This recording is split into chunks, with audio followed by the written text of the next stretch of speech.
And Vanessa, over to you. Great, thank you so much. Well, I'm not sure how many of you have been invited in here by either Mark Roseland or Gordon Price, or in our case, Rosemary Cooper. But I'm sure many of you walked in and just started looking around to the people and felt, that we're really kind of a family. And I feel that very much so. I'm actually really grateful to Mark, to Gordon, to Rosie to bring me into this family and to be having taught for 6 years the Simon Fraser University's course within the Sustainable Community Development, also part of the fourth year course. But I'm literally here with family because my older sister, Dagmar, is sitting right there with my brother-in-law, Andrew, who are fabulous people, just so you know. And when we were little, we used to build communities out of Smurfs, actually. We'd actually charge people in our neighborhood to go to our Smurf land, and we'd design it in a certain way so that disabled Smurf could thrive, so that Mama Smurf would be happy. We kind of changed genders. We did all sorts of things. And those Smurf villages really were our own creation. We started to think, what could these Smurfs be living like? How could they live well? And how would we want to change Smurfland over time? So it was really wonderful many years later for Dagmar and I to be teaching a course called Making Change Happen, where we're really looking at how we make change in our communities as people, not just blue Smurfs. And the thing that we get excited about is making change happen in terms of consumption and production patterns. So as Mark spoke about in his opening remarks, we really are focused on that enoughness that E.F. Shoemaker spoke about, that idea of really achieving maximum well-being with minimum consumption. And we work with groups like the Story of Stuff Project, and Annie Leonard says the goal for sustainable community development should really be less stuff, less toxic stuff, more sharing, more fun. Because really we want to not just do less of the bad things, but really build up the good things. And that's what we found, is that it takes a leadership to nurture the things that are emerging in our society and to take care of some of the daunting challenges we have ahead of us. So I have 2 questions for the people beside me, Nicole and Rosie and Ian. And the first one really is about the key driver that helped them get to their leadership that they showed today. But most importantly, we've found in trying to adjust consumption and production patterns, we can't do it the way that we've been doing it. We really, I'm sure many of you are finding, we needed to take a transformative step in how we're doing this. We really need to step it up. So I think the name of this party is so accurate. So I will ask you, Nicole, in your life, how have you been doing leadership? And most importantly, how are you stepping it up?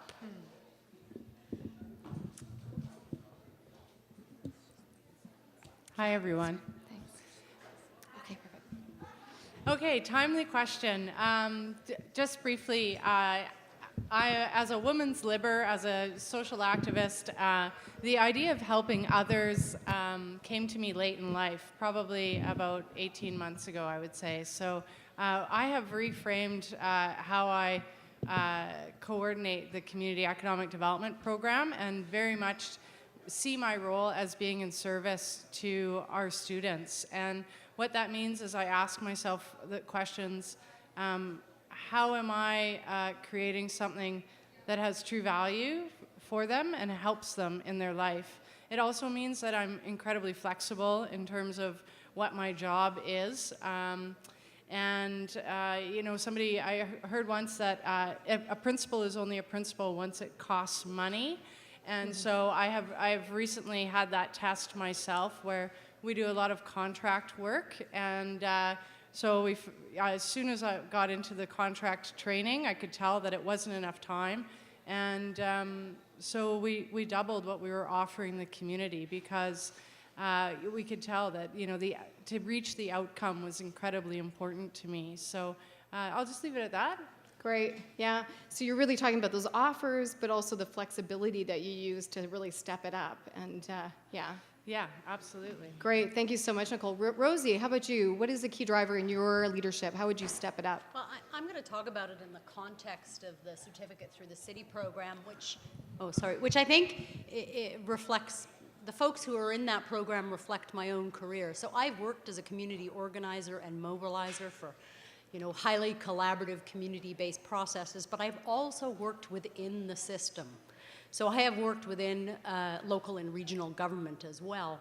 And so one of the things that I think is really key is that we kind of, the way to step it up to reach this transformative change is to get into taking sort of really systems approaches, thinking about approaches and tools and strategies where we get ruthlessly honest about whether what we're doing has been making any difference, and using those sort of metrics and approaches to think about what are the things that we need to do, what are the areas that we need to focus on to make transformative change so that we're really moving towards ecological and more just communities, and looking how everybody can be part of the solution. So what is it, if we're focusing on something like zero waste, let's recognize the game changers out there, like the Strathcona BIA with their green zone and their resource park, their on-site micro-industrial composting, and then the person who works within local government needs to say, what is it that I can do to support that game changer? And if you talk to the folks there and you look at their wonderful process diagram, it was kind of a gray regulatory area, and they had lots and lots of chats, and it took a long time. So now kudos to the folks at Metro Vancouver who are saying, well, how is it that we can chat with them and create kind of a streamlined process so that other municipalities can support this? So I think it's part of it. I think that it's social enterprises are part of the solution, land developers. I'm going to take something from what Ian said that I loved. I am agnostic in many respects about the means and tenacious about the ends, and I think we're all part of the system. So that I think is sort of a key part to systems-based leadership. Great, thanks, Rosie. Yeah. So inclusive, ruthlessly honest systems, game changers that also get picked up by the larger institutional players. And who cares who those are, really? Ian, what do you think about this? Well, who cares? But actually, they need to have those ethics at the heart of it. Ian, what would you think about the stepping it up in terms of leadership? So I'm a former journalist, so I'm going to be ruthlessly dishonest because Yeah, why that's not? kind of what we're known for. No, I mean, I think Rosie's got a good point, but my contribution, I'm finding myself going back to storytelling, going back to narrative development, because frankly, I was in the trenches for 20 years running EcoTrust, and I think we did some amazing things, and it's just not enough. So I think, I'm not sure about the step-up stuff. I don't even like that language much. I think wake up would be a good thing. I mean, I think we need to wake up to the fact that the two most important imperatives in the 21st century are poverty and the environment. You know, poverty, which is ruining the lives of billions of people who are alive, and what we're doing to the environment is ruining the futures of billions of people who aren't alive. So, I think those are the things we need to kind of step into. You might think then that we need more environmental activists and more social policy wonks working on poverty, but frankly, we haven't done a very good job of disrupting the generations of economic and political leadership that have made things the way they are. You people are weird. I mean that in the Jared Diamond nomenclature, Western, educated, industrialized, rich and democratic. So you're all weird. I don't think Jared Diamond means that as a compliment, mind you. But at least we're good people, right? We're working hard on the right things, but is that enough? I don't think so. W.H. Auden once wrote that we're all here on the earth to help others. And then he famously added, what on earth the others are here for, I have no idea. So all of this is to say, whatever we've done to date in the realm of sustainability isn't enough. Whatever we've done to date in the realm of poverty reduction or poverty alleviation isn't enough. We talk about change, we're actually lousy at it in some ways. If we're going to step up, I'll concede the phrase, we need to get really good at change, because the people who are really good at change on the other side of the ledger are changing things faster than we are. They're doing a better job of making things worse. So finally, in November we had a little planning session for this event, and I kind of rashly stood up and said that I thought the centre should be renamed, 25th anniversary, and actually it seems like renaming the centre is something that does Yeah, relatively often. So I thought we should rename the centre for the Centre for Transformation and Disruption. But, That'd be good. but I actually came to think that maybe this acronym CSCD, it's got a nice ring to it, so not change the acronym, but without changing the acronym one jot, I think that what our weird world needs now is 25 years of a CSCD, but I would call it the Centre for Survivable Community Development. And I'm not sure we can survive without it. Great, thanks again. I got a good segue from that.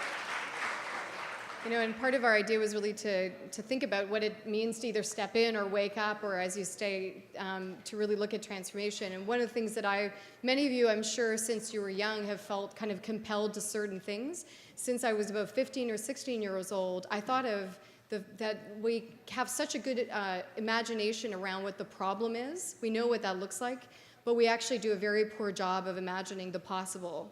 And Mark Roseland talked a bit about this with the Small is Possible book that he was mentioning. And I think, you know, what we're doing with One Earth, with my nonprofit, is collaborating with science fiction writers, with filmmakers, with animators, to start looking at compelling, attractive images of what life and sustainable futures might look like. And the project is called Disruptive Imaginings, Experiential Futures, and it really is about creating a new narrative about where we're going. And that's the question I have for you three, Nicole, Rosie, and Ian. You know, I have a sense that in order to get to the disruption that Ian was mentioning, that systemic change, that inclusive change, that flexibility that we need, that I really feel that a new narrative might be part of it, a new framing. So Ian's gotten us started off, and I'm going to ask you, Nicole, what is the new narrative for sustainable community development, and how are we going to get there?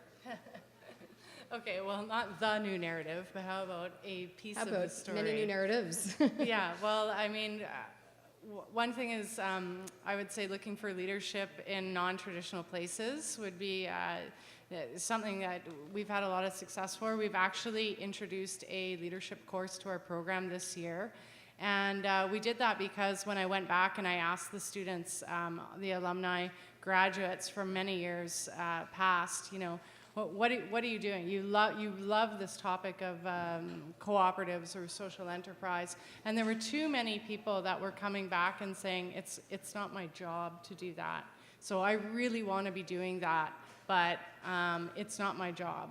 And so we introduced this leadership course so that people could change the way they feel about that. Mm-hmm. And it's actually having a remarkable impact. We just finished our last week right now. So I would say never underestimate how powerful fear can be and how much it can hold people back. And also similarly, don't underestimate how quick you can change that fear and how quickly you can get rid of it by giving people an experience to grow and expand their comfort zones. So we definitely need, it's all hands on deck right now, and there are people in communities all across BC that are just waiting for an opportunity to experience something different than what they've experienced. You know, maybe they've only experienced structural poverty their whole lives. We can give them a different experience as educators, without a doubt. Thanks, Nicole. Rosie. Well, I'm going to pick up on the concept of disruption because I think that's actually a place for hope. And I'm going to borrow some of this inspiration from Gordon Price, who's the director of the CITY program. We're actually currently putting together a new certificate called Next Generation Transportation. And one of the things that Gordon talks about that I think is fabulous is that we need to see disruption as a creative moment for change. So when we see things like extreme weather events like the floods in the city of Calgary, that's a wonderful moment for all of those who get sustainability to align restoration budgets with things that will make our communities more ecological and more just, and particularly around things like climate adaptation and mitigation. But also in places like the city of Surrey, for example, right now, you know, we're starting to see that we might have up to about a 25% increase in energy prices. Well, that's a wonderful way to frame something like a community energy plan that they've called Energy Shift, and not just talk about climate change, that's really in the background. It's more about cost savings for the municipality and cost savings for individuals. Because when folks who aren't so well off, their household energy costs go up 25%, that's a significant, hit. So I think that disruption is actually an opportunity, and I think we should all try and seek those creative moments from the disruption and from the things that will be happening as we move ahead. Great, And thanks, be Rosie. strategic about it. Yeah, great, thank you. I'm more optimistic. Ian, what do you think? I'm a little less optimistic, but I'm no less encouraged. I'm not going to read out to you. I did a little map for myself today of what it's going to take to avert the catastrophic effects of climate change. And in 25 years, we need to find a way to generate 13 trillion watts of clean energy per year that we're not producing at the moment. And I could give you the map of why that's actually not possible in the current framework, but I won't bore you with that. But it's actually not possible. It includes nuclear, it includes a scale of investment and intervention in our economic and energy cycles that we are just not up for. So James Lovelock recently, he's 94 years old now, he's kind of old and crotchety, maybe like me, I'm not 94. But he was sort of saying, look, get over it, something nasty's happening to the climate. Let's figure out how to adapt to it. It's going to be hotter. It doesn't have to be worse. But that's why something like disruption, not just of what we do in our daily lives, we need to disrupt the politics of this country and of the world. We need to disrupt the economic pieties by which we currently live, which are just wrong. Look at what happened in the last election, what was right about that, and yet here we are. We've sucked that up for another 4 years. We need to disrupt all of these institutional approaches, which are completely outdated. They're completely outmoded for the current challenges. And we're not going to get there through investment. We're not going to get there through just voting in slightly less bad guys than last guys. So absolutely we need a transformational and disruptive approach to absolutely everything we do. The narrative part about it is actually the cultural part that's really interesting and inspirational, and that's where I get the most hope. We have First Nations people in this country who are just coming out of one of the worst periods that any civilization has ever gone through. They've proven their resilience, their adaptability, their ability to hold on to story and to continue to tell their story is the only thing they retain through those periods. We're in for a dark age, there's no doubt about that. Our ability to tell good stories to each other, to tell the stories that you heard around the side of the room tonight and through the conversations at the table, to repeat those stories, to expand them, that's about the only strength we've got. On a technological base, we cannot win. On a cultural base, we can actually win. Great, thank you, Ian. Yeah.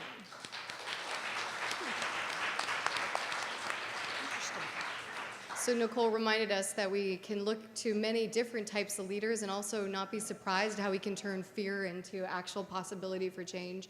And Rosie really looked at these disruptive moments as opportunities. How do we actually look at them as opportunities? And if Ian's right, we need to disrupt a lot of things. It might be everything. And in fact, we could look to other cultures to see how they've been adaptive over time. And I would really like to thank Joanne Ashworth, who's been the kind of a key leader as part of the CSCD programs and the dialogue programs, and who brought us together as a panel to really think about how to step up around leadership. We look forward to speaking with you further about that, but most importantly, to, as Ian was challenging us to think about, what is the next iteration for the next 25 years of this particular, this entity, this home that so many of us have gone through, and what is the next cutting edge? So maybe some of these ideas could help form that, and many of the ideas you have in this room. So I'll pass it back with that, and thank you so much.